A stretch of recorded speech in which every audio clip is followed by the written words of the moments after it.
بسم اللہ الرحمن الرحیم الحمد للہ رب العالمین والعاقبۃ للمتقین والصلاة والسلام علی اشرف الانبیاء والمرسلین وعلی آلہ وصحبہ اجمعین الی یوم الدین فاعوذ باللہ من الشیطان الرجیم بسم اللہ الرحمن الرحیم وقال اللہ تعالی وَنُنَزِّلُ مِنَ الْقُرْآنِ مَا هُوَ شِفَاءٌ وَرَحْمَةٌ لِّلْمُؤْمِنِينَ وَلَا يَزِيدُ الظَّالِمِينَ إِلَّا خَسَارًا وقال الله تعالى في مقام آخر وبالحق أنزلناه وبالحق نزل وما أرسلناك إلا مبشرا ونذيرا وقال الله تعالى في مقام آخر الله لا إله إلا هو الحي القيوم لا تأخذه سنة ولا نوم له ما في السماوات وما في الأرض من ذا الذي يشفع عنده إلا بإذنه يعلم ما بين أيديهم وما خلفهم ولا يحيطون بشيء من علمه إلا بما شاء وسع كرسيه السماوات والأرض ولا يؤوده حفظهما وهو العلي العظيم صدق الله العظيم وصدقه النبي الكريم وعلى آله وصحبه أجمعين إلى يوم الدين اللهم صل على محمد وعلى آل محمد كما صليت على إبراهيم وعلى آل إبراهيم إنك حميد مجيد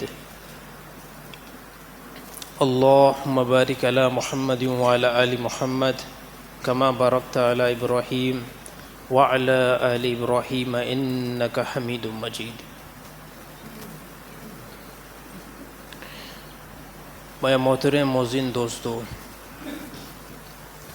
اللہ تعالیٰ جا احسان تھیا جی اللہ تعالیٰ تمہیں اساں کے پنج گھر میں چنی توفیق عطا فرمائی ہے وہ اللہ تعالیٰ پوری کائنات متھاں غالب ہے پوری کائنات متھاں شہنشاہ ہے پوری کائنات متھاں ان اللہ تعالیٰ جو ہی کنٹرول ہے ان اللہ تعالیٰ مختصر وقت کے لائے تائیں اساں کے پنج گھر میں چڑھنے کی توفیق عطا فرمائی ہے ان اللہ تعالیٰ مختصر وقت کے لائے اساں تاں کے دنیا طرف موکلیو ہے دنیا جو کو قیام ہے وہ انتہائی ننڈو قیام ہے آخرت واری جی زندگی ہے دنیا کے مقابلے میں انتہائی ننڈی زندگی قلیل زندگی ہے ان ایڈی ساری وڈی زندگی کے بنائن کے لائے اللہ تعالیٰ تائیں اساں کے امتحان کے اندر لاتھو ہے ہن ٹائم ہر ایک انسان جو امتحان ہلی رہو ہے نبی صلی اللہ علیہ وسلم بیان کیو تا انسانن ماں سبنی کا زیادہ میں زیادہ ہوشیار ذہین وہی بندو جے کو تھوڑی زندگی کے اندر اللہ تعالیٰ جا احکام پنج متھاں کھڑے اللہ تعالیٰ جے حکم کے مطابق زندگی بسر کرے تو وہ شخص کامیاب عقل مند وہ شخص ان کے مقابلے میں نبی صلی اللہ علیہ وسلم بیو جملو ہے بھی بیان کرے تو وہ شخص نادان بے وقوفہ جن کے اللہ تعالیٰ دنیا کی زندگی ڈنی دنیا کی زندگی کے اندر ان نافرمانی سرکشی گناہ معصیت جا کم تمام گھنا کیا ان کے شیطان دھوکے میں ان بیس تے رکھو تو اللہ تعالیٰ غفور رحیم تجھے ان گناہن کے خدا معاف کندو حالی توبہ نہ کر رکھتے توبہ کجائیں انا توبہ جو گھنو ٹائم پیو انا زندگی جا لمحات تمام گھنا پیا پو ہلی کر ان بندے کے متھاں موت جو کو واقع تھو ان حالت میں موت واقع تھو تو وہ معصیت گناہ میں پہلو ہو اللہ تعالیٰ ان کا ناراض ہو نبی صلی اللہ علیہ وسلم فرمایا یہ بندو نادان بیوقوف بندو جن کے یہ خبر ہے تو صبح موت واقع تھیندی موت کے لائے کہیں قسم جو کوئی بھی تیاری ان نہ کئی بے قرآن حکیم میں حصے میں اللہ تعالیٰ فرمایا تبارک الذی بیدہ الملک وهو علی کل شیء قدیر الذی خلق الموت والحیات اللہ تعالیٰ فرمایا برکت واری وہ ذات جن موت حیاتی جی تخلیق کئی ہاں ان آیت میں معلوم تھے تو موت بھی ایکڑی مخلوقات حیاتی بھی ایکڑی مخلوقات پو یہ بئی شیوں انسان کے متھاں مقرر ہلن تھیوں انسان ختم کدیں بھی نہ تھیندو انسان جو قیام قائم دائم ایکڑی شے ضرور ہے عالم کے اساں چینج کرے سکوں تا عالم کے چینج کیے تو سب کا پیرا جو کو اساں جو عالم ہویو سب کا پیرا जंहिं जॻह ते असां हुयासीं उहो आलम अरवा हुयो, जिते अलाह ताला तमामु इंसान जे रूहनि खे गॾु कयो। इन खां बाद में ॿियो जेको आलम आहे उहो माउ वारो पेट आहे, जिते अलाह ताला कुझु टाइम जे लाइ असांखे 8 महीना 9 महीना अलाह ताला उते असांखे रखियो। हे ॿियों आलम। टियों आलम जंहिं जॻह ते हिन टाइम तव्हां बयानु मुंहिंजो ॿुधो था ऐं मां बयानु कयां थो। चोथों आलम जेको ख़ुदा बनायो आहे उहो क़बर वारी ज़िंदगी, उनखे चइबो आहे आलम बरज़ख। बरज़ख छाजे खां चइबो आहे? बरज़ख जी माना आहे पर्दो। त आख़िरत वारा जेके हालात आहिनि उहे अलाह ताला कुझु पर्दे में रखिया आहिनि, यानी कॾहिं कॾहिं ख़ुदा उन हालात खे ज़ाहिर बि कंदो आहे, कॾहिं कॾहिं उन हालात खे ख़ुदा ज़ाहिर बि कंदो आहे, कॾहिं कॾहिं अलाह ताला क़बर जे अज़ाब खे ज़ाहिर बि कंदो आहे। पर क़बर जो अज़ाब घणे हिसे में ज़ाहिर नाहे थींदो। नबी सल्लल्लाहु अलैहि वसल्लम बयानु कयो, अलाह जे नबी फरमाया, इंसान ऐं जिन्नात खां अलावा, इंसान ऐं जिन्नात खां अलावा जेकी मैयत जे मथां कैफ़ियत थिए थी, राहत वारी थिए थी या अज़ाब वारी थिए थी, इंसान ऐं जिन्ननि खां अलावा सभु मख़लूक़ात उनखे ॾिसंदी आहे। इंसान ऐं जिन भला छाजे खां नथा ॾिसनि? हिते बि हिकिड़ो सुवाल थो पैदा थिए। जॾहिं मुर्दे जे मथां को बंदो इंतकाल करे वियो त क़बर में जेकी उनखे तकलीफ़ पहुचे थी या राहत पहुचे थी, उहो भला इंसान छाजे खां नथो ॾिसे ऐं जिन्नात छाजे खां नथा ॾिसनि? इहे ॿई मख़लूक़ात इन बेस ते नथा ॾिसनि त इनखे ख़ुदा लाथो आहे इम्तिहान जे अंदरि। हाणे जेकॾहिं हक़ीक़त में इहे पंहिंजे ऐनुल यकीन वारी अखि सां ॾिसनि त पोइ छा हे बेवकूफ़ आहिनि त हे गुनाह जी तरफ़ ईंदा? पोइ त हे गुनाह जी तरफ़ ईंदा ई न। ऐं इम्तिहान चइबो बि इनखे आहे, इम्तिहान चइबो इनखे आहे त जेकी शयूं अलाह ताला तव्हांखे गैब वारियूं ॿुधायूं आहिनि उनजे मथां तव्हां लबैक चवण वारा थी वञो, उनजे मथां तव्हां लबैक चवण वारा तव्हां थी वञो। त जेको चोथों आलम आहे उहो आलम बरज़ख। बरज़ख जी माना आहे पर्दो। हाणे दुनिया वारा जेके बि तस्वीर आहिनि, दुनिया में जेके बि कुझु राहत आहे, कुझु रोशनी आहे, कुझु हसीन मनाज़िर आहिनि, दुनिया में सभु कुझु असांखे ज़ाहिर थियनि था। इन जे मुक़ाबले में हाणे आख़िरत में क़बर वारो अज़ाब आहे, फ़रिश्तनि जो लहण आहे, फ़रिश्तनि जो आसमान ते चढ़णु आहे, ऐं जेके बि हदीस जे मुताबिक़ अल्फाज़ ख़बर पिया ऐं जेके बि हदीस जे मुताबिक़ वाक़िया ख़बर पिया, इहे हिन टाइम ज़ाहिर नथा थियनि। इहे ज़ाहिर कहिड़े टाइम थींदा? इहे ज़ाहिर उन टाइम थींदा जंहिं टाइम इंसान जे मथां मौत वाक़िअ थींदो, पोइ इहे सभु कुझु मरहला ज़ाहिर थींदा। हे चोथों आलम। पंजो आलम बि अलाह ताला क़ुरान हकीम जे अंदरि बयानु करे छॾियो आहे। उहो पंजो आलम या त जन्नत आहे या त जहन्नम आहे। इंसान कॾहिं बि ख़तमु न थींदो, इंसान क़ाइमी आहे, इंसान दाइमी आहे। हा, हिकिड़ी शइ ज़रूरु आलम चेंज थियनि पिया। जीअं पहिरियों असां आलम अरवा में हुयासीं, उतां निकिरी करे माउ जे पेट में आयासीं, माउ जे पेट खां निकिरी करे दुनिया में आयासीं, दुनिया खां निकिरी करे क़बर जे पेट में वेंदासीं, क़बर खां निकिरी करे यौम महशर अलाह जाॾो बीहणो पवंदो, अलाह जाॾो बीहणो पवंदो। त अलाह ताला हुजत पंहिंजी ताम कई आहे। अलाह ताला जेके बि क़वानीन आहिनि, जेके बि आख़िरत जा मरहला आहिनि, उन सभिनी खे अलाह ताला नबियुनि जे ज़रिए सां, नबियुनि जे वाक़ियात जे ज़रिए सां अलाह ताला बयानु करे ॿुधायो आहे। हाणे इंसान उनजे मथां अमल करे। जेकॾहिं हाणे बि इंसान उनजे मथां अमल न कंदो त इंसान नुक़सानु ॾिसंदो। त सभ खां पहिरियां इंसान जे आॾो जेको आख़िरत वारो मंज़रु ईंदो आहे उहो आहे तव्हांजी क़बर। सभ खां पहिरियां आख़िरत जे मंज़िलनि मां पहिरें में पहिरीं जेकी मंज़िल आहे उहा आहे क़बर। हाणे क़बर खां बाद में आख़िरत जा मरहला शुरू थींदा। इन जे करे सहाबा जी तमामु वॾी जमायत हज़रत उस्मान रज़ी ताला अन्हु खां रिवायत आहे। हज़रत उस्मान रज़ी ताला अन्हु जी कैफ़ियत कंहिं साहिबनि बयानु कई। फ़रमायो त हज़रत उस्मान रज़ी ताला अन्हु क़बर जे बारे में एतिरो रोअंदा हुया ऐं कंहिं उन्हनि खां पुछा कयो त तव्हां जहन्नम ऐं जन्नत जे तज़किरे ते एतिरो न रोअंदा, क़बर जे मरहले ते छो रोअंदा आहियो? पोइ फ़रमायो नबी सल्लल्लाहु अलैहि वसल्लम बयानु कयो त आख़िरत जे सभिनी मरहलनि खां पहिरियों जेको मरहलो आहे उहो क़बर वारो आहे। जेकॾहिं कोई बंदो इते फासी थो बीहे त आख़िरत जे सभिनी मरहलनि में उहो फासंदो वेंदो। ऐं अहिड़ी तरह हज़रत अली रज़ी ताला अन्हु जे बारे में बि इहा रिवायत आहे। हाणे हे सहाबा जी उहा जमायत आहे जंहिंखे नबी सल्लल्लाहु अलैहि वसल्लम जन्नत जी बिशारत हिते ॾिनी आहे। अलाह जे नबी फरमायो अबू बकर जन्नती आहे, उमर जन्नती आहे, उस्मान जन्नती आहे, अली जन्नती आहे, उमर जन्नती आहे। हाणे हे जलील क़दर साहिब आहिनि। पर इन साहिबनि जो जेको आख़िरी टाइम थियो, इहे साहिबा आख़िरत जे मरहले खां इंतिहाई ज़्यादा रुना। हालांकि यकीन हो त आख़िरत में जेको सफ़र थींदो उहो नबी सल्लल्लाहु अलैहि वसल्लम सां कठे थींदो,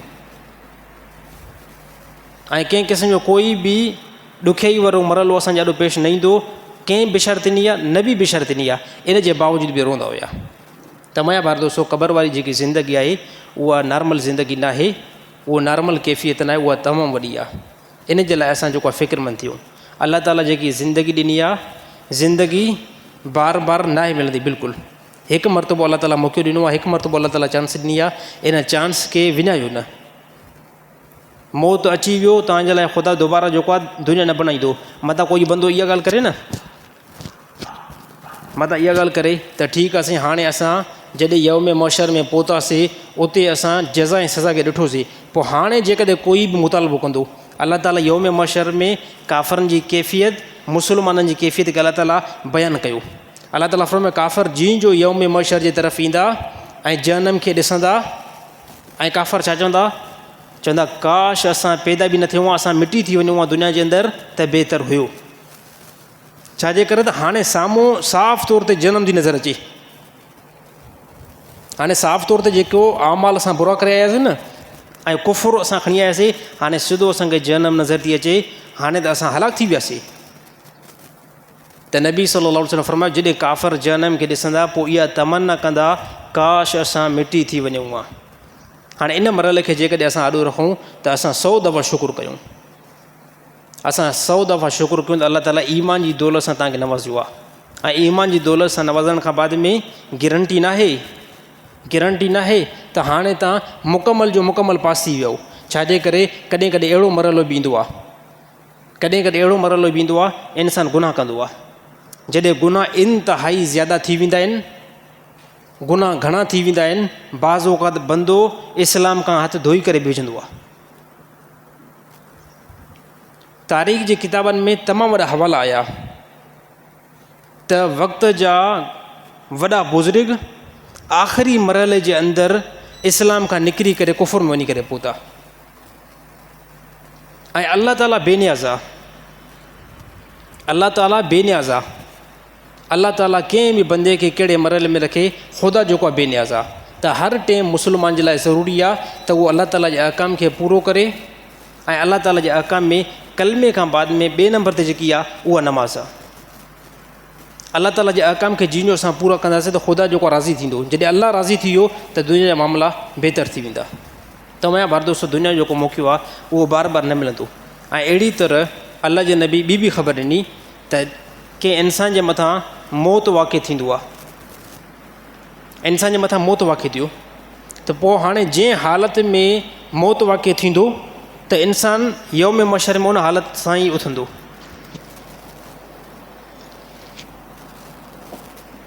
घणा माण्हू चवंदा आहिनि त साईं ठीकु आहे, हिन टाइम मां नमाज़ नथो पढ़ां, नमाज़ हली करे मां अॻिते बाद में पढ़ंदुमि। त नबी सल्लल्लाहु अलैहि वसल्लम बयानु कयो, अल्लाह जे नबी फरमायो जंहिं हालत में इंसान खे मौत ईंदो आहे, क़यामत ॾींहुं उन ई हालत में उहो बंदो उथंदो। पोइ अल्लाह जे नबी उनजा बेशुमार जेको आहे मिसाल बयानु कया। अल्लाह जे नबी फरमायो यौम महशर में इंसान उथंदा, के इंसान इन हालत में उथंदा त उहे हज जे मौक़े ते जेकी तलबियत पढ़ी वेंदी आहे, तलबियत पढ़ंदे पढ़ंदे उहे उथंदा। ऐं अल्लाह जे नबी फरमायो के बंदा इन हालत में उथंदा त उहो दुरूद शरीफ़ पढ़ंदे पढ़ंदे उथंदा। के बंदा क़ुरान हकीम जी तिलावत कंदे कंदे यौम महशर में उथंदा।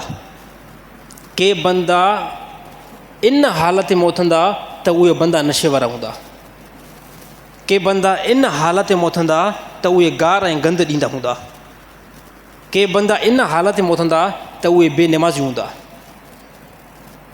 के बंदा इन हालत में उथंदा त उन्हनि खे शराब जो नशो हूंदो। हाणे हे मामिलो छाजे करे ईअं थींदो? अल्लाह जे नबी फरमायो इहो मामिलो इन जे करे ईअं थींदो त जंहिं हालत में दुनिया में इंसान जे मथां मौत वाक़िअ थियो आहे, यौम महशर में उन हालत में उथंदा। त इंतिहाई वॾो एहतियात करणु खपे। मौत जे कंहिं क़िस्म जी कोई बि ख़बर न आई। घणा माण्हू ईअं ॻाल्हि कंदा आहिनि त हिन टाइम मुंहिंजी उमिरि नंढी आहे, अॻिते हली करे मां नमाज़ पढ़ंदुमि। शराब जो आदी आहे, साईं इनशा अॻिते मां जेको आहे शराब छॾींदुमि। जुआ जो फॉल्ट आहे, अॻिते हली करे मां जुआ छॾींदुमि। गारियुनि जी आदत आहे, अॻिते हली करे असां गारियूं छॾींदासीं।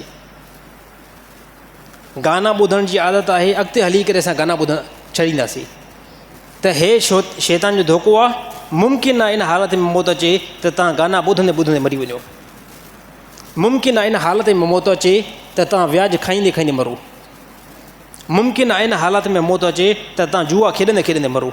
छाजे करे मरणो इहो थी सघे थो त हर टाइम इंसान जेको आहे पाण खे नेकी जे मथां हाइल रखे, नेकी जे मथां मुक़ररु रखे। छाजे करे जॾहिं मौत जी ख़बर नाहे, जॾहिं इंसान खे मौत जी ख़बर नाहे त कहिड़े टाइम बि मौत अची सघे थो, त पोइ कम से कम असां नमाज़ पढ़ंदा शुरू कयूं, कम से कम असां क़ुर पढ़ंदा शुरू कयूं।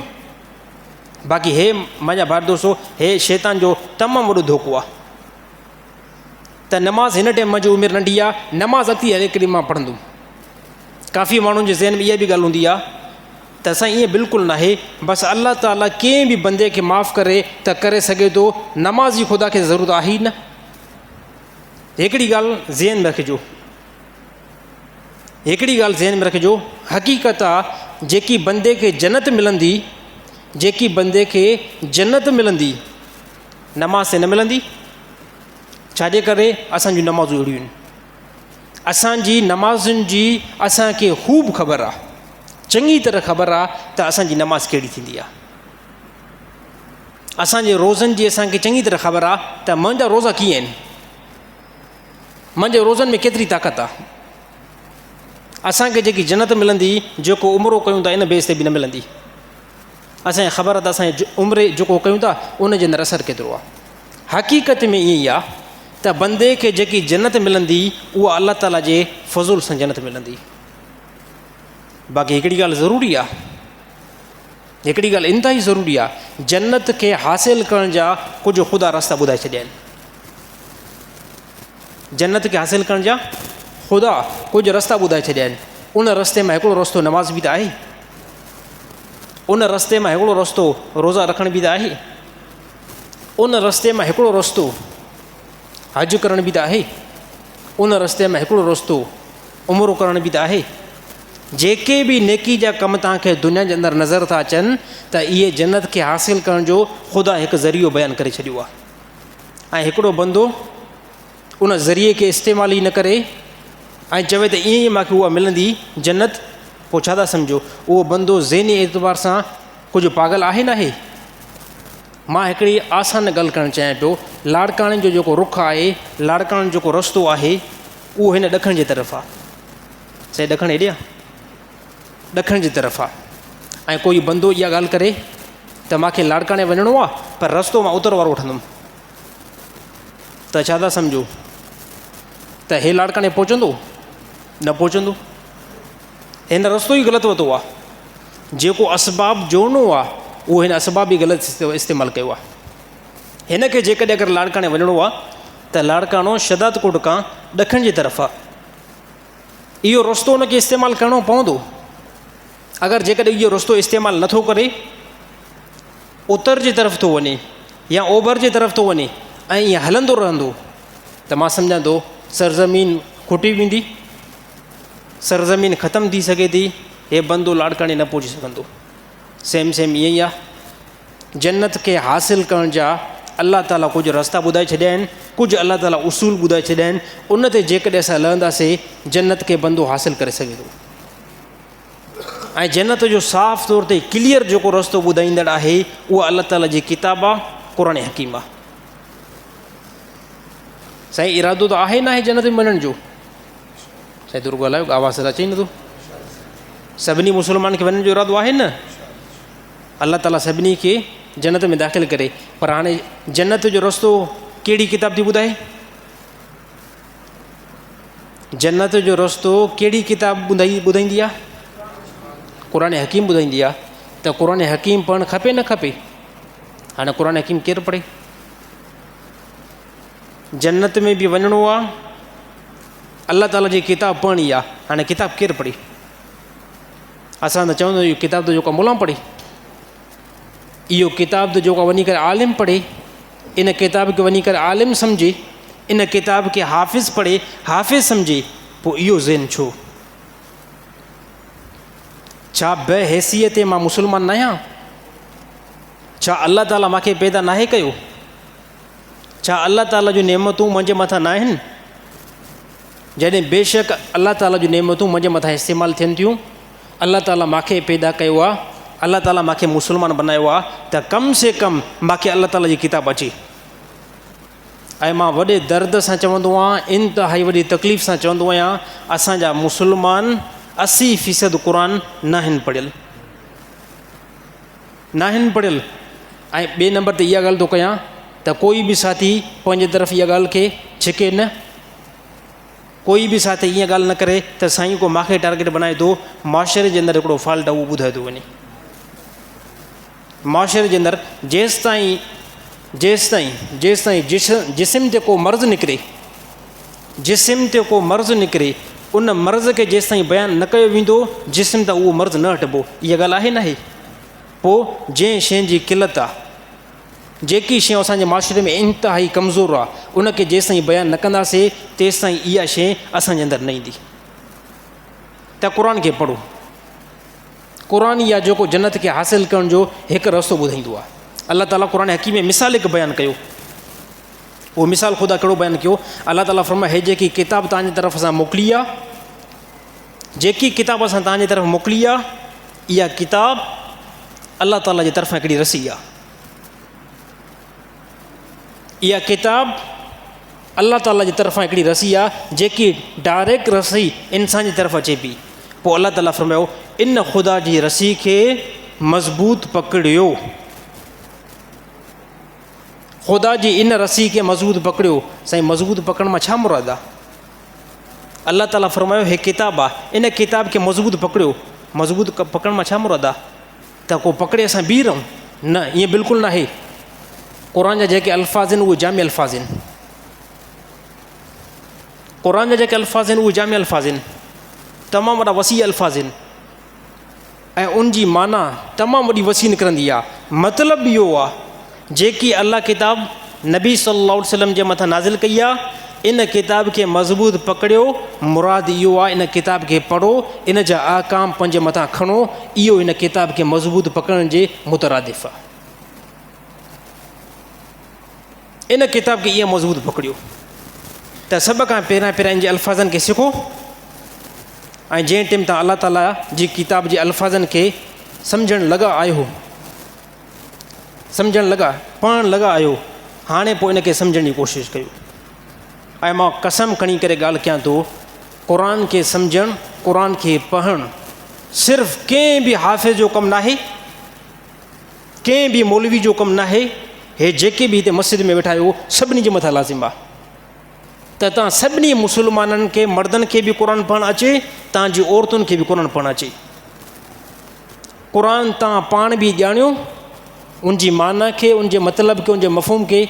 यार कम से कम हिकिड़ी ख़बर त पवे, जेकी किताब 7 आसमाननि खां हेठि सरज़मीन जी तरफ़ आई आहे, मुतालबो छा पई करे, नेठि मुतालबो छा पई करे? जॾहिं क़ुर जो इल्मु वियो असांखां, जॾहिं क़ुर जो इल्मु असांखां वियो, हदीस जो इल्मु असांखां वियो, नबी सल्लल्लाहु अलैहि वसल्लम जी सीरत असांखां वई, पोइ असां हिकु जहालत वारा मिसाल ॾियणु शुरू कयासीं। उहो मिसाल कहिड़ो? उहो मिसाल इहो न साईं, नमाज़ जेको आहे नमाज़ ते बिल्कुलु न आहे, रोज़नि ते बि बिल्कुलु न आहे, बसि अल्लाह ताला कंहिंखे माफ़ु करे, नमाज़ ते न आहे बहरहाल। ॿियो मिसाल इहो ॾींदा आहिनि, ॿियो मिसाल इहो ॾींदा आहिनि त साईं अॻे त पा, न त मणनि खे बि मोटा, अॻे त पा मणनि खे मोटा। ख़ुदा जा बंदा, कम से कम तूं एतिरा अमाल त कर त उहे तुंहिंजा अमाल अॻे त पा, न त मणनि खे बि मोटा। तूं पा जेतिरो अमाल त कर, तुंहिंजो अमाल त पा जेतिरो बि नथो लॻे। हाणे कसम थो, असां पंहिंजी नमाज़ खे ॾिसूं, जेकी असां नमाज़ पढ़ूं था अल्लाह ताला क़बूल करे, बाक़ी असांजी नमाज़ जी हालत असांखे ख़ुदि खे ख़बर आहे त मुजीब रहमान जी नमाज़ नेठि कहिड़ी आहे, असांजो क़ुर जी तिलावत नेठि कहिड़ी आहे, असां सॼी ज़िंदगी ईअं पढ़ंदा रहूं, पोइ जेकॾहिं असांजो आमाल पा थिए त मां सम्झां थो हे वॾी ख़ुशनसीबी आहे अल्लाह जी बारगाह में। छो त नमाज़ पढ़ूं शैतान जो पोयां हमिलो, नमाज़ जे अंदरि बाज़ोकात ॾेखार बि, क़ुर जी तिलावत जे अंदरि बाज़ोकात ॾेखार बि,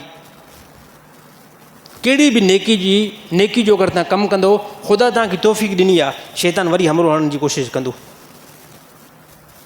शैतान वरी बि उन्हनि जे अंदरि डंडी हणण जी कोशिशि कंदो, चवंदो कहिड़े न कहिड़े तरीक़े सां हिन जे आमाल खे जेको आहे उहो ख़राबु कयो वञे। त सभ खां पहिरियां असां पंहिंजा आमालनि खे दुरुस्त कयूं। अलाह ताला जेके बि शयूं असांजे मथां नाज़िल कयूं आहिनि रसूलुल्लाह सल्लल्लाहु अलैहि वसल्लम जे वास्ते सां, जेके अहकाम असांजे मथां फ़र्ज़ थिया आहिनि उनखे असां मज़बूत करण जी कोशिशि कयूं। सहाबा जो ईमान तमामु वॾो अज़ीम ईमान आहे, तमामु वॾो। उन्हनि खे सोबत बि अहिड़ी मिली हुई, रसूलुल्लाह सल्लल्लाहु अलैहि वसल्लम जी सोबत मिली हुई त उन जा आमाल बि अहिड़ा हुया। नबी सल्लल्लाहु अलैहि वसल्लम उनजे दिलि जे मथां महिनत कई। अल्लाह जे नबी फरमायो इंसान जे जिस्म जे अंदरि हिकिड़ी नंढी शइ आहे, ए साहबा जेकॾहिं उहा दुरुस्त थी वञे थी सॼो इंसानु दुरुस्त आहे। उहा शइ दुरुस्त थी वञे थी सॼो इंसानु दुरुस्त आहे। जेकॾहिं उहा शइ बिगड़े थी सॼो इंसानु बिगड़े थो। साहबा पुछा की उहा कहिड़ी शइ आहे? अल्लाह जे नबी इशारो कयो सिर्फ़ु हे दिलि आहे जेकी नंढी इंतिहाई बारीक आहे, नंढो हिकिड़ो गोश्त जो लोथड़ो आहे, इहा जेकॾहिं दुरुस्त थी वञे थी मुकमल इंसानु दुरुस्त आहे। अगरि इहा जेकॾहिं फ्री थी वञे, इहा जेकॾहिं हेॾे होॾे थी वञे सॼो इंसान जे अंदरि गड़बड़ अचणु शुरू थी वेंदी। त अल्लाह जे नबी जॾहिं नबूत मथां नाज़िल थी साहबा जी दिलि जे मथां महिनत कई, ऐं साहबा जो इहो यकीन बनायो त अल्लाह खां अलावा तव्हांजो कोई बि मसाइल हल नथो करे सघे। हिन पूरी काइनात जे अंदरि सिर्फ़ु अल्लाह जी ज़ात आहे जेकी तव्हांखे नफ़ो पहुचाईंदी, जेकी तव्हांखे नुक़सान खां बचाईंदी, जेकी तव्हांखे औलाद ॾींदी, जेकी तव्हांजे मामलात खे दुरुस्त बनाईंदी ऐं जेकी तव्हांजे इरादनि खे फिराईंदी, उहा जेकॾहिं ज़ात आहे उहा अकेले अल्लाह जी आहे। साहबा खे जॾहिं इहो यकीन थी वियो त छा मौत अल्लाह जे हथ में आहे, छा इज़त अल्लाह जे हथ में आहे, छा तमामु मामलात अल्लाह जे कंट्रोल में आहिनि, छा मामलात खे फिराइण वारी ज़ात अल्लाह जी आहे? रसूलुल्लाह सल्लल्लाहु अलैहि वसल्लम बयानु कयो हा अल्लाह जे कंट्रोल में आहे। साहबा फरमायो पोइ दुनिया खां छाजो ख़ौफ़ आहे? जॾहिं अल्लाह जे मथां यकीन कामिल थी वेंदो आहे ऐं यकीन थी वेंदो आहे त इहे शयूं अल्लाह ताला जे कंट्रोल में आहिनि, दुनिया खां ख़ौफ़ निकिरी वेंदो आहे। साहबा खां उहो ख़ौफ़ निकिरी चुको, मैदान जिहाद में लहनि था, 99% चांस न आहिनि मोटण जा। ऐं असां सिर्फ़ु बयानु हिते कयूं था, असां हिते सुकून सां बयानु कयूं था ऐं तव्हां सभु हिते सुकून सां मुंहिंजे बयान खे ॿुधो था। मैदान जिहाद में लहणु अल्लाह जो कसम खणी करे ॻाल्हि कयां थो मामूली कमु न आहे।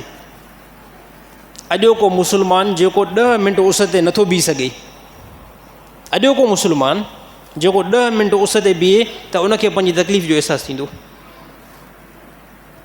ऐं अॼोकी 10 मिंट जी तकलीफ़ उस वारी असां बर्दाश्त नथा करे सघूं त मैदान जिहाद खे को मामूली सम्झो? असां क़त्लो क़िताल खे को तव्हां मामूली सम्झो आहे?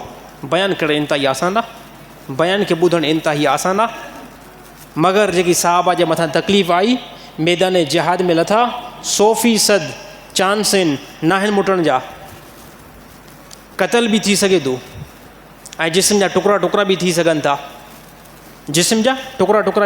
था, साहबा फरमायो जॾहिं मौत नबी फरमायो आहे अल्लाह जे कंट्रोल में आहे, ऐं उन मौत खां बाद में साहबा पुछा कयो त साईं जेकॾहिं काफ़र असांजे मथां हमिलो कनि था पोइ नेठि मिलंदो छा? नबी सल्लल्लाहु अलैहि वसल्लम फरमायो अल्लाह ताला तव्हांखे दुनिया खां बहितर आख़िरत वारी जॻह ॾींदो जेकी जन्नत आहे, ऐं हिते तव्हां मां नबी सां गॾु आहियो, उते तव्हां अल्लाह सां कठे हूंदव। त पोइ साहबा फरमायो यार दुनिया खां त 100 मरतबा बहितर जन्नत भली आहे। दुनिया में टेंशन मुसीबत अजीबो ग़रीब मरहल आहे। पोइ साहबा फरमायो जॾहिं मौत अल्लाह जे कंट्रोल में आहे ऐं मौत खां बाद में जेकी ज़िंदगी मिले थी उहा ज़िंदगी बि नंढी न आहे, पोइ टेंशन छा जो आहे। साहबा पोइ हेठि निकिरी पिया, साहबा शहीद थी विया। हिकिड़ी जंग हुई, उन जंग में 2 साहबनि जंग में लड़ण खां पहिरियां दुआ कई। हिकिड़े साहब इहा दुआ कई त या अल्लाह अॼोके ॾींहं जे अंदरि हिकिड़ो पहलवान काफ़र हुजे ऐं उन सां मुंहिंजो टकर थिए ऐं मां उन जे मथां हावी थी वञा ऐं मां उनखे क़तल करे छॾियां। या अल्लाह मुंहिंजी इन दुआ खे क़बूल कर, मुंहिंजी इन दुआ खे क़बूल कर। उते ई वरी हिकिड़ी ॿिए साहबी दुआ घुरी, या अल्लाह अॼोके ॾींहं में मुंहिंजो मुक़ाबिलो हिकु मज़बूत काफ़र सां थिए, उहो मुंहिंजे मथां हमिलो करे मुंहिंजे हथनि खे बि कटे, मुंहिंजे पेरनि खे बि कटे, मुंहिंजे कननि खे बि कटे ऐं मुंहिंजे जिस्म खे बि टुकड़ा टुकड़ा करे ऐं मां तो ताईं पहुची वञा, मूंखे शहादत वारो मक़ाम नसीब थी वञे। छा ॻाल्हि कुझु सम्झ में अचे थी? इहो हालात ॿुधण खां बाद में छा कंहिं इंसान जो दिमाग़ कमु करे थो त इंसान इन मक़ामात ते कॾहिं पहुचंदो आहे, इंसान इन मरहले ते कॾहिं पहुचंदो आहे जॾहिं इंसान खे यकीन 100% हूंदो आहे ज़िंदगी कंहिंखे प्यारी न आहे।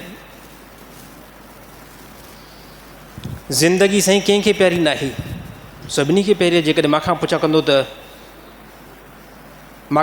साईं तव्हांखे, मां चवंदुमि तव्हां हक़ीक़त में इहा ॻाल्हि कयां थो, हे जेकी बि जमात वेठी आहे तव्हां सभिनी खां ज़्यादा में ज़्यादा मूंखे पंहिंजी जान प्यारी आहे।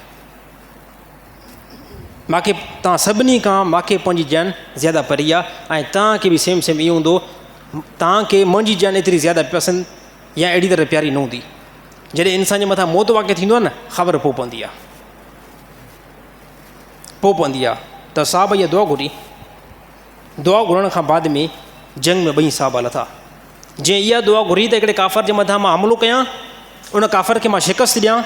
साहब ॾिठो त वाक़ई उन ॾींहुं उन मुस्लमान साहबी हिकु काफ़र जे मथां हमिलो कयो, ताक़तवर हुयो, उनखे शिकस्त ॾेई करे जनम खे रसीद करे छॾी। ऐं जंहिं साहब इहा दुआ घुरी त या अल्लाह हिकिड़े काफ़र सां मुक़ाबिलो थिए ऐं काफ़र मूंखे शहीद करे ऐं मुंहिंजे जिस्म जा मुख़्तलिफ़ टुकड़ा करे। साहब ॾिठो त हक़ीक़त में उहो साहबी हिकु काफ़र सां मुक़ाबिलो कयो, उन साहबी खे शहीद करे छॾियईं ऐं उनजे जिस्म जा टुकड़ा टुकड़ा थी विया। ऐं इन खां बाद में जॾहिं 2 जंग सॼी क्लियर थी वई, उहो साहबी मोटी आयो जंहिं दुआ घुरी त मां काफ़र जे मथां हावी थी वञा, उनजे मथां हमिलो कयां, उनखे क़तल करे छॾियां। उन साहबी चयो अल्लाह जो कसम खणी करे ॻाल्हि कयां थो, मुंहिंजी दुआ खां वधीक क़ीमती दुआ मुंहिंजे फलाणे मुस्लमान साहबी भाउ जी हुई जंहिं शहादत जी दुआ घुरी हुई। हाणे इहो कमु केरु पहुचाईंदो? इहो कमु यकीन पहुचाईंदो आहे। नबी सल्लल्लाहु अलैहि वसल्लम हिकु मजलिस में वेठा हुया। हज़रत उमर बिन ख़त्ताब रज़ियल्लाहु ताला अन्हु बि मजलिस में वेठा हुया। हज़रत उमर रज़ियल्लाहु ताला अन्हु फरमाया, या रसूल अल्लाह, मूंखे दुनिया में सभिनी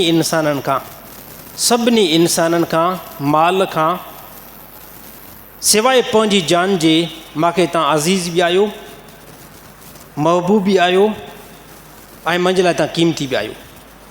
ऐं इहो यकीन कयो, इहो हज़रत उमर रज़ियल्लाहु ताला अन्हु हक़ीक़त में सच ॻाल्हायो। छाजे करे पंहिंजी जान वॾी क़ीमती लॻंदी आहे। हज़रत उमर साईं फरमायो, या रसूल अल्लाह, मूंखे सिर्फ़ु पंहिंजी जान खां अलावा बाक़ी जेको बि मुंहिंजो ख़ानदान आहे, दुनिया जेके बि इंसान आहिनि, उन खां वधीक मूंखे तव्हां अज़ीज़ हुयो। पोइ नबी सल्लल्लाहु अलैहि वसल्लम फरमायो, ए उमर बिन ख़त्ताब, त कामिल मोमिन बंदो उहो ई आहे जेको पंहिंजी जान, पंहिंजो अहल, पंहिंजो घरानो ऐं दुनिया जे तमामु इंसाननि जी जाननि खां वधीक अगरि मूंखे महबूब रखे थो, इन जो कामिल ईमान आहे। हज़रत उमर रज़ियल्लाहु ताला अन्हु फरमायो, या रसूल अल्लाह, पहिरियों मूंखे तव्हां सभिनी खां वधीक अज़ीज़ हुयो सवाइ पंहिंजी जान जे, पर हाणे मां अल्लाह जो कसम खणी करे ॻाल्हि कयां थो, हाणे तव्हां मुंहिंजी जान खां बि वधीक मूंखे तव्हां अज़ीज़ आहियो। ऐं साहबा जेकी ॻाल्हि कंदा हुआ न, साहबा ईअं ॿ नंबर ॻाल्हि न कंदा हुया। साहबा जी ॻाल्हि हूंदी न उहा तहक़ी ॻाल्हि हूंदी हुई ऐं सची ॻाल्हि हूंदी हुई। हिन टाइम असां ग़लती करे सघूं था। कोई मां कंहिंखां पुछा कयां न साईं ॿुधा तोखे ज़्यादा मां महबूब आहियां या तोखे पंहिंजी जान आहे, पोइ मजलिस में काफ़ी साईं चवंदा, दोस्त चवंदा न साईं मूंखे त तव्हां ई महबूब आहियो, हालांकि पंहिंजी जान खईं, पर दिलि में ख़तरो हूंदो त मां जेको ॻाल्हायां थो कूड़ थो ॻाल्हायां। हिकिड़ो नंढो मिसाल थियो न, उहो हिकु माउ जे बारे में हिकु को लतीफ़ो आयो, पोइ उहो अलाए ठीकु आहे या न आहे, पर हिकिड़ो मां ॿुधाए छॾियां थो। हिकु माउ हुई न सॼो ॾींहुं दुआ ॾींदी हुई पंहिंजे पुट खे त अब मुंहिंजी ज़िंदगी बि तोखे लॻी वञे, मुंहिंजी ज़िंदगी बि तोखे लॻी वञे।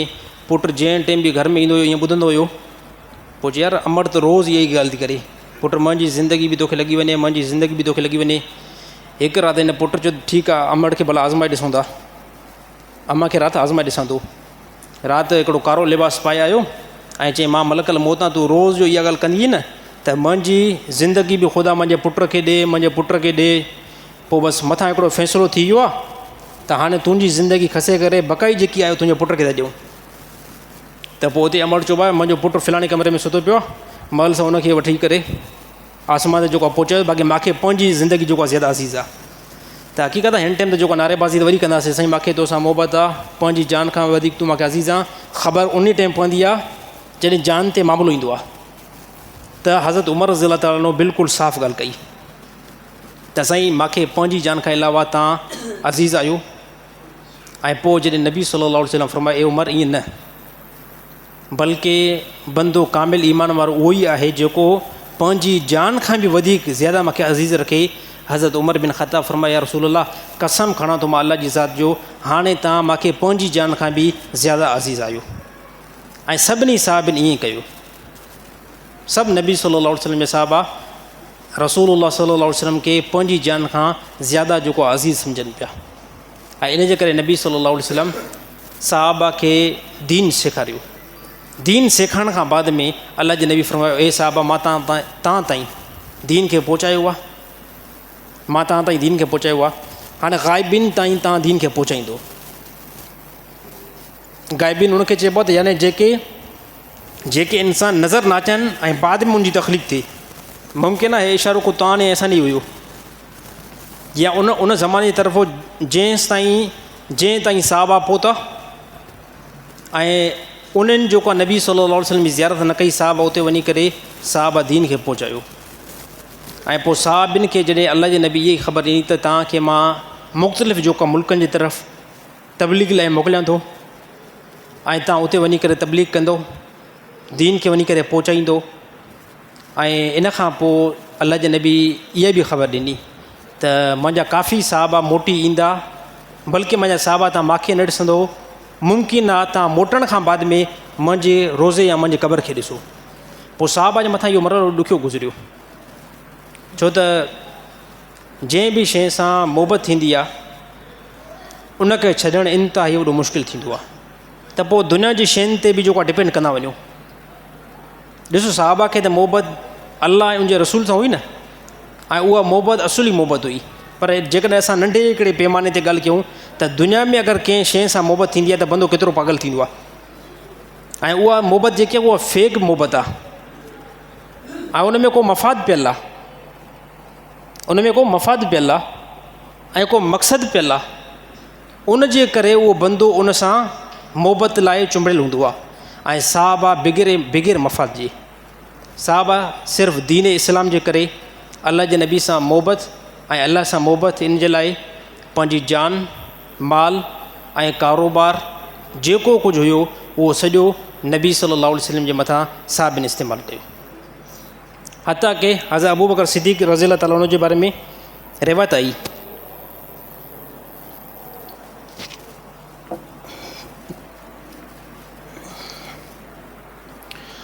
या अॼु कुझु जेके माण्हू आहिनि जेके उनखे मां कॾहिं कॾहिं ईअं बि चवंदो आहियां जेके हज़रत अबू बकर सिद्दीक़ रज़ियल्लाहु ताला अन्हु जे बारे में कुझु गुस्ताई कंदा आहिनि न, त इहे बदमाश न आहिनि बल्कि बदमाशनि जा बि इहे पुट आहिनि। जेके साहबी जे बारे में अगरि को तोहीन करे थो न, ॾिसो न ॻाल्हि हिकिड़ी असां ॻाल्हि इहा करणु चाहियूं था त कोई जेकॾहिं बंदो इहा ॻाल्हि करे न मां अबू बकर सिद्दीक़ खे नथो मञा त असां चवंदा बिल्कुलु ठीकु आहे कोई ॻाल्हि न आहे, भले तूं साहबी खे नथो मञे त भले न मञे। चई ॻाल्हि थोरो सम्झ में अचे थी न, कोई बंदो जेकॾहिं इहा ॻाल्हि थो करे त मां अबू बकर सिद्दीक़ खे नथो मञा त कोई बि मसइलो न आहे, कोई बि मसइलो न आहे। छाजे करे दुनिया में अहिड़ा बंदा मौजूदु आहिनि जेके अलाह खे न आहिनि मञींदा, दुनिया में अहिड़ा बंदा मौजूदु आहिनि जेके रसूल खे न आहिनि मञींदा। पर जेकॾहिं दुनिया में अहिड़ा बि बंदा हुजनि जेके चवनि असां साहबी खे नथा मञूं त कोई बि टेंशन न आहे, कोई बि मसइलो न आहे। हा, हिकिड़ी ॻाल्हि ज़रूरु ॿुधायूं था, जेकॾहिं अगरि साहबी जो मुनकिर तूं आहे, साहबी खे नथो मञे, कोई मसइलो न आहे। बाक़ी जेकॾहिं अगरि साहबी जी गुस्तागी कंदे पोइ शायदि असां तुंहिंजूं टंगूं जेको भञी सघूं था। ॾिसो सही, असां हिंदुनि सां कॾहिं बि को टकरायो आहे, ईसाइनि सां कॾहिं बि को असां टकरायो आहे? सही ॻाल्हि ॿुधायो न, लड़ाई कई आहे की भला कॾहिं बि असां हिंदुनि सां लड़ाई असां छाजे कान कई आहे? छाजे करे हिंदुनि साफ़ तौर ते ॿुधाए छॾी ॻाल्हि हिकिड़ी, हिंदुनि ॿुधाए छॾियो साईं, हे जेको आहे न, हे असांजी बाउंड्री आहे, हे असांजो मज़हब आहे, हे रिलीजन आहे, हे तव्हांजो मज़हब आहे, हे तव्हांजो रिलीजन आहे। तव्हांजे मज़हब खे असां तस्लीम नथा कयूं, असांखे पाकिस्तान जे अंदरि इहा इजाज़त आहे त असां पंहिंजे मज़हब खे फॉलो कयूं, त उन्हनि जे लाइ बिल्कुलु गुंजाइश आहे कंहिं क़िस्म जो कोई बि असां हिंदुनि सां छेड़छाड़ न कंदासीं। पर जेकॾहिं को नॉन मुस्लिम हिंदू कंहिं सहाबी या कंहिं पैगम्बर या अल्लाह जी ज़ात जे बारे में गुस्ताई कंदो, साईं ख़बर आहे न पोइ उनजो कहिड़ो असरु थींदो? हा साईं, ख़बर आहे न, त उनजो पोइ बाद में छा असरु थींदो। त असां इहा ॻाल्हि करणु चाहियूं था, जेकॾहिं कोई चए थो मां अबू बकर सिद्दीक़ खे नथो मञा, बिल्कुलु तूं भले न मञ। चवे थो मां हज़रत उमर साईं खे नथो मञा, भले न मञ। चवे थो हज़रत उस्मान खे मां नथो मञा, भले न मञ। तुंहिंजो मामिलो आहे, अलाह जो मामिलो आहे, पोइ अलाह सुभाणे तोसां कहिड़ो बि मामिलो इख़्तियार करे। पर जेकॾहिं अगरि साहिबिन जी गुस्ताई कंदे त पोइ असां तोखे न छॾींदासीं, तुंहिंजे पीउ खे बि न छॾींदासीं। छाजे करे हे कंट्री जेकी आहे, हे कंट्री मुसलमाननि जी आहे। हे कंट्री कंहिंजी आहे? हे मुसलमाननि जी आहे, ऐं हे कंट्री सहाबा जे ग़ुलामनि जी कंट्री आहे। हाणे ॻाल्हि सम्झ में अची वई न? त अबू बकर सिद्दीक़ रज़ी अल्लाह ताला अन्हु, हे ॾिसो मां ॻाल्हि हिकिड़ी करणु चाहियां थो त हे उहो साहबी आहे, रसूलुल्लाह सल्लल्लाहु अलैहि वसल्लम मरजुल वफ़ात में हुया, ऐं साहबा फरमाद चंद ॾींहं रसूलुल्लाह सल्लल्लाहु अलैहि वसल्लम जी ज़िंदगी जा बाक़ी हुया, त अल्लाह जे नबी ऐलान कयो त मुंहिंजे मुसले ते अबू बकर सिद्दीक़ खे खड़ो कयो। छा फरमायूं? मुरू अबा बकरिन फल युसल्ली बिन्नास, अबू बकर खे हुकुम कयो त मुंहिंजे मुसले ते अची करे नमाज़ पढ़ाई। ऐं हिकु जंग जे अंदरि अल्लाह जे नबी तमामु साहबा खे ऐलान कयो, ए साहबा वञो, जेको कुझु माल आहे साहबा खणी अचो। साहबा फरमाद असांजे घर में जेको माल पियो असां खणी आयासीं।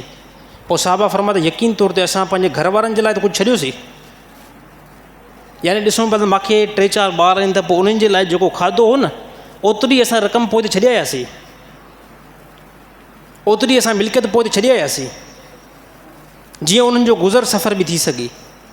ऐं पोइ हज़रत अबू बकर सिद्दीक़ घर में विया, जेको बि माल हुयो सभु जेको आहे मेड़े करे, हता की रिवायत जे अंदरि आयो त जेको घर जे अंदरि सोराख़ हुया न, उन सोराख़नि खे बि नोट कयूं, मथां उन जे अंदरि बि का शइ हुजे उहा बि मां अल्लाह जे रस्ते तरफ़ खणी वञा। ऐं जॾहिं सॼो माल साहबा जमा कयो ऐं कठे कयो, पोइ अल्लाह जे नबी पुछा कयो साहिबिन खां, ए उमर बिन ख़त्ताब तूं छा खणी आहीं? साईं कुझु मिल्कियत खणी आयो आहे ऐं कुझु जेको आहे घरनि जी तरफ़ मां छॾे आयो आहियां। पोइ अल्लाह जे नबी ईअं ई पुछा कयो साहिबिन खां मुख़्तलिफ़ आहे, ए साहबा तव्हां छा खणी आयो तव्हां?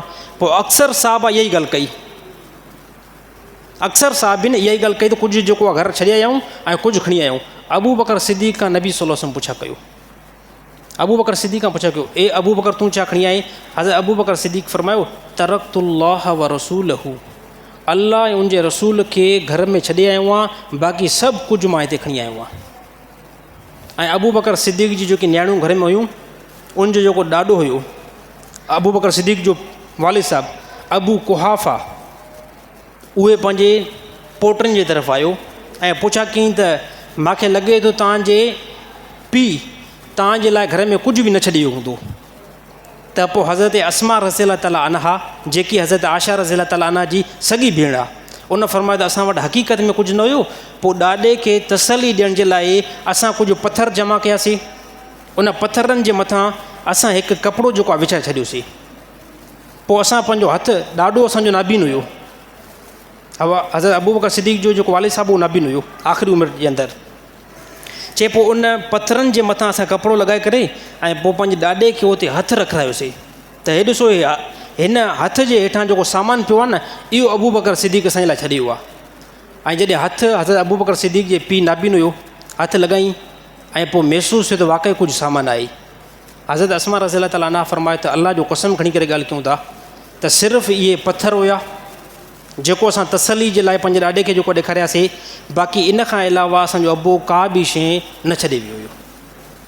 ऐं इन जे करे नबी सल्लल्लाहु अलैहि वसल्लम फरमाए त मां पंहिंजे तमामु साहबनि जो दुनिया जे अंदरि बाज़ोकात हक़ अदा करे चुको आहियां।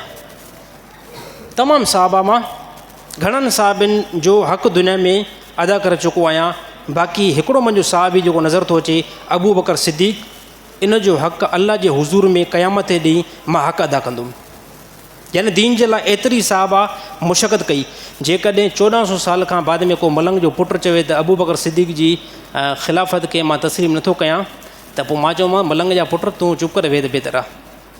हा, तूं जेकॾहिं चवंदो मां अबू बकर सिद्दीक़ खे नथो मञां त कोई मसइलो न आहे, पर जेकॾहिं अबू बकर सिद्दीक़ जी शान में को अल्फाज़ जेको आहे ग़लति कंहिं बि इस्तेमालु कया, पोइ शायदि हे सरज़मीन गरम थी सघे थी। हा, धमकी न आहे। साहबा असांजे लाइ ईमान आहिनि। साहबा छा आहिनि? साहबा असांजे लाइ ईमान आहिनि। जेकॾहिं अगरि साहबा ते गिरत न आई, सुभाणे पोइ उन मुस्लमान खे मुमकिन आहे घर ते बि गिरत नथी अची सघे। अल्लाह ताला अमल करण जी तौफ़ीक़ अता फ़रमाए।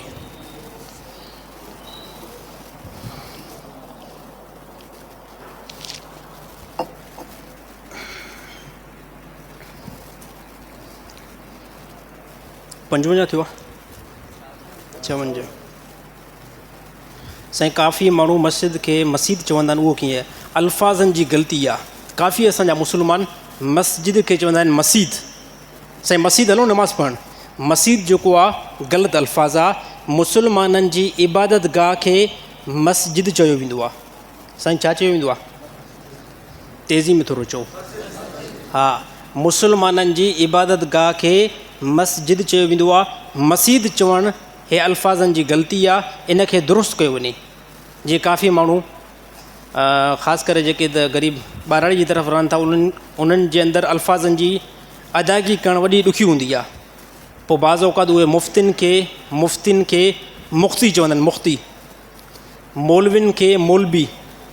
हा साईं, मौलविन खे चवंदा आहिनि मौलबी। मुफ़्ती खे चवंदा आहिनि मुख़्ती। ॾिसो फ़ा जी जॻह ते ख़्वा ॾींदा आहिनि, त बिल्कुलु हे अल्फाज़नि जी हे ग़लती आहे। इन ग़लती खे जेको आहे दुरुस्त कयो वञे। बाक़ी मुस्लमाननि जी इबादत गाह खे मस्जिद चयो वेंदो आहे, मस्जिद नाहे चयो वेंदो। अल्लाह ताला अमल करण जी तौफ़ीक़ अता फ़रमाए।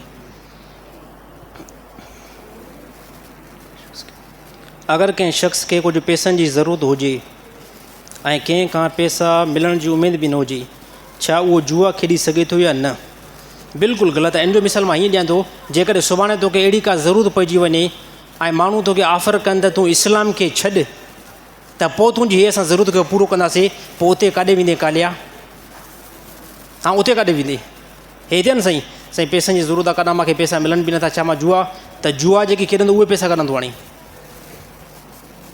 जुआ जेके खेॾंदो उहे पैसा कढा आणींदी। बहरहाल अल्लाह ताला जी नाफ़रमानी आहे, जुआ जे अंदरि ख़ुदा जी नाफ़रमानी आहे। जेकॾहिं कोई बि खेॾे थो, ग़लति आहे, हराम आहे, नाजाइज़ आहे। ऐं जेको चवे थो साईं मूंखे त मजबूरी आहे, काफ़ी माण्हू मिसाल ॾींदा आहिनि, साईं मूंखे मजबूरी, हाणे मां काॾे वञा? ख़ुदा जा बंदा, अहिड़ी मजबूरी तूं पंहिंजी हाइल छो कई आहे? हिन ज़माने में असांजे मुस्लमाननि जी ख़्वाहिश पूरी नथी थिए, उनखे उहे मजबूरी चवंदा आहिनि।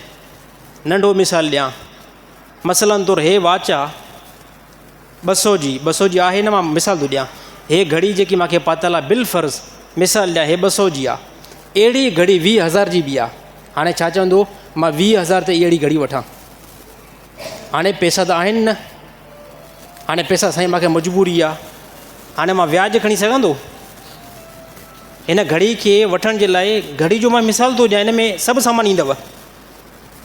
इन में हर हिकु ज़रूरत सामान अची सघे थो. मां मिसाल थो ॾियां घड़ी ते, मसलन तो नंढी मोबाइल आहे 30,000 वारी मोबाइल आहे. हाणे दोस्त हिन जे वरिती आहे 70 प्रो जेकी 4 लख जे क़रीब मोबाइल आहे. हाणे चए थो साईं मूंखे बि इहा iPhone मोबाइल वठणी आहे. हाणे मूंखे त 1.5 जेको आहे ज़रूरत में, हाणे मां काॾे, हाणे मां जुआ खेॾां. दरअसल मजबूरी असांखे न हूंदी आहे, असांजी ख़्वाहिश पूरी नथी थिए इन खे असां मजबूरी बनायो आहे. असांजी ख़्वाहिश पूरी नथी थिए, हालांकि 200 जी घड़ी खां बि त कमु थी सघे थो न, 5,000 जी या 10,000 जी स्मार्ट मोबाइल खां बि त कमु थी सघे थो न. त पोइ लख ॾे काॾे थो वञे, लख ॾे काॾे थो वञे. मुस्लमान पंहिंजे अख़राजात खे घटि करण जी कोशिशि करे. 1,000 रुपयो कमायो था न, 1,000 रुपयो कमायो था न, त पंहिंजा ख़र्च 2,000 ते न पहुचायो. पहुचाईंदव मुश्किल में अची वेंदव, परेशान थींदव, हराम जे तरफ़ ईंदव. 1,000 कमायो था, 1,000 ताईं पंहिंजी लिमिट रखो. घरवारी खे चओ बेगम मां इन खां अलावा नथो ॾेई सघां. घरवारी खे चओ त जेकॾहिं अगरि रहणु चाहिनि थी 1,000 रुपयो जी मूंखे वसत आहे ॾींहं में, उन 1,000 में जेको मां खाराए सघंदो मां खाराए सघंदो. बाक़ी 1,000 खां अलावा जेकॾहिं मां कमायां 1,000 2,000 जो मां रोज़ानो ख़र्चु कयां त सुभाणे मां पिना न पोइ. जी साईं, पोइ हली वञे साईं, भले कोई मसइलो न आहे. सही ॻाल्हि आहे. जेकॾहिं नाराज़ थी करे अबे जे घर वञे थी न, कुझु टाइम जे लाइ छॾे ॾियोसि. पंहिंजे अख़राजात खां वधीक जेकॾहिं अगरि तव्हां यानी ख़र्चु करणु शुरू कंदव न, त पोइ सुभाणे जुआ बि मिंट खेॾंदव, व्याज बि मिंट खणंदव, वग़ैरह वग़ैरह गुनाह जा कमु घणा ई थी वेंदा. अलाह ताला तमामु मुस्लमाननि खे इन बुरे कम खां बचण जी तौफ़ीक़ अता फ़रमाए. जेकॾहिं कंहिं शख़्स शराब पीतो त उहो घणा ॾींहं नमाज़ न पढ़े. जेसि ताईं शराब जो नशो नाहे लथो तेसि ताईं उहो नमाज़ नथो पढ़ी सघे. हे अलाह ताला क़ुरान हकीम में बयानु कयो त नशे जी हालत में नमाज़ न थींदी. शराब पीअण वारे जे मथां ख़ुदा जी लानत ईंदी आहे. अलाह ताला जी रहमत खां इहो बंदो परे वेंदो आहे. ऐं जंहिं टाइम ताईं नशो आहे ख़ुदा जी रहमत खां इहो बंदो परे आहे. अगरि इन ई हालत में मौत आयो त यौम महशर में शराब जी हालत में बंदो उथंदो. ऐं शराब जी हालत में यौम महशर में अगरि उथियो त इहो वॾो ज़लीलो ख़्वार थींदो. अलाह ताला तमामु मुस्लमाननि खे हिफ़ाज़त में रखे. छा फ़जर नमाज़ जी सुनत क़ज़ा थी सघे थी या न? फ़जर नमाज़ जेकॾहिं अगरि तव्हां खां फ़जर नमाज़ तव्हां फ़र्ज़ु जेको आख़िरी में पढ़ियो ऐं सुनत जेकी आहे तव्हां खां निकिरी वई, हाणे फ़र्ज़ खां बाद में सुनत फौरी तौरु नाहे पढ़ी. अलबत्ता एतिरी गुंजाइश उलमा लिखी आहे त सिजु उभरे, सिजु उभरण खां बाद में इशराक़ जो जेको टाइम थींदो आहे उन टाइम तव्हां सुनत जेको आहे फ़जर जी पढ़ी सघो था. अलाह ताला अमल करण जी तौफ़ीक़ अता फ़रमाए. नमाज़ में वलद्दालीन पढ़िजे या वलद्दालीन. साईं अक्सर मुस्लमाननि जे अंदरि नमाज़ में जेके असां इमाम ॿुधाइनि उहे वलद्दालीन पढ़ंदा आहिनि. बाक़ी जेकॾहिं कोई वलद्दालीन पढ़े थो त उनजो जवाबु उन्हनि खां वरितो वञे त बहितरु आहे.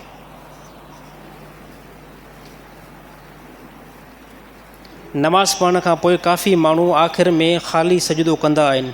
उहो अमल कीअं आहे? मामूल न बनायो पंहिंजो. काफ़ी असांजा दोस्त अहबाब नमाज़ कंप्लीट पढ़ी विया आहिनि, नमाज़ मुकमल थी वई आहे, आख़िरी में सजदो कंदा.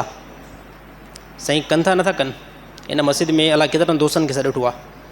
नमाज़ सॼी थी वई, कंप्लीट थी वई. मसइलन तौरु जुमे जी नमाज़ जे अंदरि जेके रकातूं मां ॻणी थो वञा, पहिरियों 4 रकातूं सुनत, 2 रकातूं इमाम जो पोयां, वरी 4 रकातूं सुनत, वरी पोयां 2 सुनतूं, वरी 2 नफ़िल.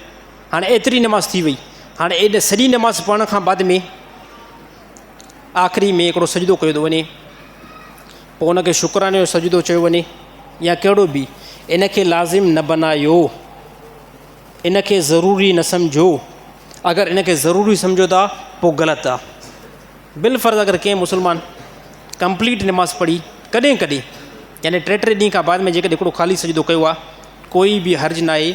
बाक़ी हर नमाज़ खां बाद में कंप्लीट नमाज़ पढ़ण खां बाद में ख़ाली जेको सजदो कयो वञे थो मामूल न बनायो.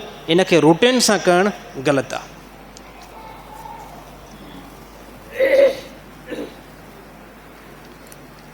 छा रफ़ुल यदैन खां बग़ैर नमाज़ थी वेंदी? बिल्कुलु थी वेंदी. तमामु सहाबा रफ़ुल यदैन खां बग़ैर नमाज़ पढ़ी आहे, कोई बि मसइलो न आहे.